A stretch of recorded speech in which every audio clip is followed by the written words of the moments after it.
കുത്തക മുതലാളിമാരുടെ താല്പര്യം സംരക്ഷിക്കാൻ, കുത്തക മുതലാളിമാരുടെ ഇഷ്ടം സംരക്ഷിക്കാൻ ഒരു പ്രധാനമന്ത്രി വഴങ്ങിക്കൊടുക്കുന്നത് എന്തിനാണ് എന്ന് ചോദിച്ചാൽ അതിന്റെ ഉത്തരമാണ് എപ്സ്റ്റീൻ ഫയലുകളിൽ നമ്മുടെ പ്രധാനമന്ത്രിയുടെ പേര് വെളിപ്പെട്ടത് എന്ന് പറയേണ്ടി വരും. 2017 ട്രംപ് അധികാരത്തിൽ വന്നപ്പോൾ ട്രംപുമായി ഇന്ത്യൻ പ്രധാനമന്ത്രിക്ക് ഒരു സൗഹൃദം ഉണ്ടാകണം, അതിനുവേണ്ടി ഇടനില നിന്നത് രാജ്യത്തെ പ്രമുഖ കോർപ്പറേറ്റ് സ്ഥാപനവും അതിന്റെ മുതലാളിയുമാണ്.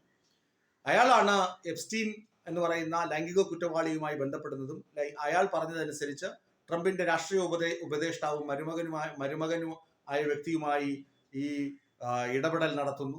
ആദ്യം ഈ കോർപ്പറേറ്റ് മുതലാളി അമേരിക്ക സന്ദർശിച്ച ഇടപാടൊക്കെ ഉറപ്പിക്കുന്നു. അതിനുശേഷം പ്രധാനമന്ത്രി പോയി ട്രംപുമായി കൈകൊടുക്കുകയും വളരെ സൗഹാർദ്ദത്തിലാവുകയും ചെയ്യുന്നു.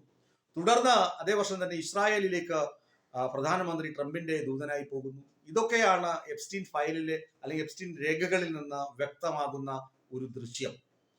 എപ്സ്റ്റീൻ തന്നെ ഖത്തറിലുള്ള അയാളുടെ സുഹൃത്തിന് അയച്ച ഒരു ഇമെയിലാണ് പുറത്തു വന്നിട്ടുള്ളത്. അതിൽ പറയുന്നത് നരേന്ദ്രമോദി ട്രംപിന് വേണ്ടി ഇസ്രായേലിൽ പോയി പാട്ടുപാടുകയും നൃത്തം വയ്ക്കുകയും ചെയ്തുവെന്ന് പറഞ്ഞ് പരിഹസിക്കുകയാണ്.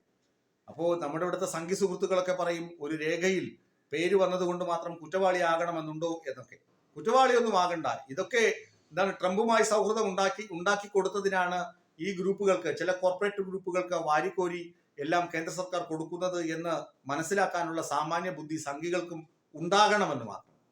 എന്താണ് നമ്മുടെ പാലസ്തീൻ നയം തിരുത്തി ഇസ്രായേലിന് അടിയറവ് പറയേണ്ടി വന്നത്, അല്ലെങ്കിൽ അമേരിക്കയ്ക്ക് അടിയറവ് പറയേണ്ടി വന്നത്, അമേരിക്കൻ വിധേയത്വം ഇന്ത്യ കാണിക്കുന്നത് എന്നൊക്കെയുള്ള തിരിച്ചറിവ് ഇതിൽ നിന്നൊക്കെ വ്യക്തമാണ്. അതുകൊണ്ടാണ് ഈ രേഖ സുപ്രധാനമായ ആയുധമാക്കി പ്രതിപക്ഷം ഉപയോഗിക്കുന്നത്.